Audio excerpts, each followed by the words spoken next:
Hello students, in this is your chapter 10 perfect tense. So students, in perfect tense we read present, past, future of present perfect continuous, past perfect continuous, future perfect continuous. Means हम लोग इसमें present perfect, past perfect और future perfect के साथ present perfect continuous, past perfect continuous और future perfect continuous को पढ़ेंगे और किस तरह के सेंटेंस को हम कैसे वेरीफाई करेंगे कि कौन सा सेंटेंस क्या है और हमें कहाँ पे कौन सा वर्ड को यूज़ करना है, किस तरह से उस टेंस को यूज़ करना है. जैसे प्रेजेंट परफेक्ट अभी हम लोग देखते हैं, इसका डेफिनेशन क्या है. It refers to an action और event that started at some time in the past, was completed not much before the time of speaking and the impact of which is retained at the time of speaking. Means present perfect क्या है, ये ऐसे वाक्य होते हैं जो अभी अभी किसी का पूर्ण होना प्रकट करते हैं. और इसमें वाक्य हिंदी में अगर बताया जाए तो इसके वाक्य के अंत में चुका है, चुकी है, चुके हैं और चुकी है आता है. ठीक है. और वाक्य के क्रिया के अंत में या आता है और पीछे से है, हूँ और हो आता है. इसकी पहचान इसके लिए स्टूडेंट्स एक वचन कर्ता के साथ यानी कि सिंगुलर सब्जेक्ट के साथ हैज़ और वर्ब का थर्ड फॉर्म यूज़ करते हैं और प्लूरल सब्जेक्ट के साथ हैव और वर्ब का थर्ड फॉर्म यूज़ करते हैं. ठीक है. आई और यू के साथ हमेशा हैव लगता है और हैव के साथ वर्ब का थर्ड फॉर्म. देखिए यहाँ पे आपके लेट्स प्रैक्टिस एक्सरसाइज दिया हुआ है करने के लिए. How to do this exercise. I not seen the movie the Half Blood Prince yet. Not see, you have to use present perfect form. So with I what use have के साथ verb का third form. ठीक है. तो ये negative sentence है ना. तो आई हैव नॉट सीन यानी कि वर्ब सी का थर्ड फॉर्म क्या हो जाता है, सी का थर्ड फॉर्म सीन हो जाता है. तो I have not seen the movie. My neighbour Riya and I, here also I given ना. So you use have and the third form of this no, third form of verb. Let's like that you complete all the exercise. And now students, this is also correct from the verb you have to use and past and past perfect form of the verb. You in the previous video I tell you something about past tense and present perfect tense. Now I explain you, so I hope that you do this exercise. Now come to past and past perfect tense. What is past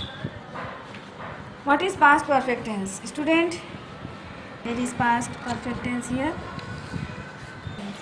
Past perfect is not given because past and it is given present perfect continuous tense. Present perfect tense. The past perfect is not given here. This is simple past na. Difference between simple past and past perfect. In the class 7 book, the definition of past perfect tense is given.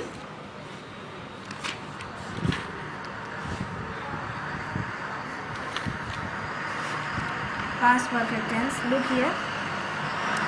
The past perfect tense is used to sequentialize past actions. In other words, the past perfect tense helps us to distinguish between actions that have taken place in the near past and the ones that took place in the distant past. इसका मतलब है past perfect से क्या हम लोग समझ सकते हैं.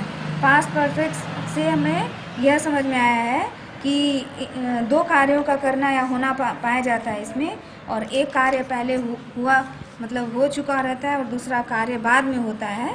ठीक है. जो पहले कार्य हुआ रहता है उसमें पास्ट परफेक्ट टेंस को यूज़ करते हैं. ठीक है. जैसे देखिए एग्जाम्पल यहाँ पे आपके बुक में भी दिया हुआ है. I remembered that we had spoken before. I remembered यानी कि दो कार्य, प्रथम कार्य समाप्त होने वाले कार्य में हैड तथा क्रिया की थर्ड फॉर्म आती है. ठीक है.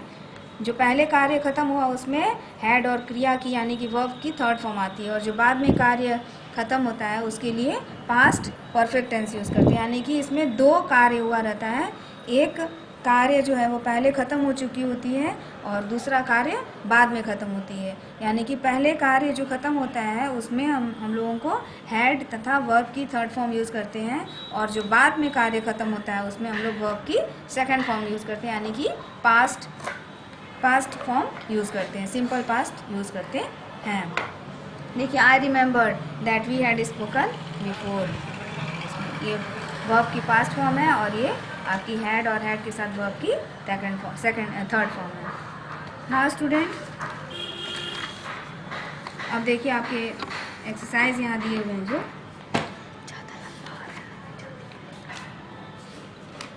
इसी तरह से हम लोग चलते हैं प्रेजेंट परफेक्ट कंटिन्यूअस टेंस।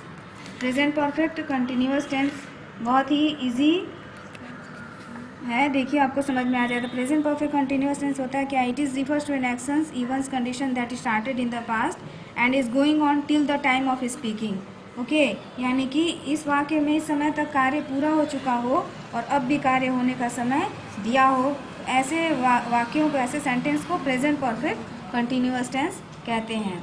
इसमें हैज़ बीन के साथ मुख्य क्रिया के साथ आईएनजी फॉर्म यूज़ किया जाता है, ठीक है, और बहुवचनकर्ता के साथ हैव बीन और वर्ब के साथ आईएनजी यूज़ करते हैं। देखिए यहाँ पे ये सिंगुलर फॉर्म है ना वर्ब का, तो यहाँ सब्जेक्ट सिंगुलर है तो इसके साथ हैज़ लगा है, फिर बीन लगा है, फिर क्रिया के साथ आईएनजी लगा है ना, वर्ब के साथ आईएनजी। यहाँ पे आई जो है, आई के साथ हैव यूज़ किया गया है, बीन वेटिंग। इसी तरह से सिंगुलर सब्जेक्ट के साथ हैज़ बीन प्लस वर्ब के साथ आईएनजी यूज़ करते हैं। अगर देखिए हम आपको एक्सरसाइज भी दिए हुए हैं, आई थिंक आवर होस्ट, तो यहाँ पे क्या लगाएंगे आप लोग, have been forgetting about us, ठीक है। इस तरह से आप इस एक्सरसाइज को फिल करेंगे। Now student come to past perfect tense. Here the past I explain you. फिर past perfect continuous tense. Past perfect continuous tense क्या होता है, यहाँ पे डेफिनेशन दिया हुआ है। The past perfect continuous tense is used to refer to the duration of a past action that went on till a particular time in the past, ठीक है। यानी कि जिन वाक्यों की क्रियाओं से भूतकाल में कुछ कार्य पूर्ण होकर जारी भी हो रहा हो और कार्य प्रारंभ होने का समय भी दिया गया हो, तो वह पास्ट परफेक्ट कंटिन्यूअस टेंस कहलाता है। इसकी मुख्य पहचान हम आपको बता रहे हैं, जैसे वाक्य में रहा था, रही थी, रहे थे, इससे होता है, ठीक ना।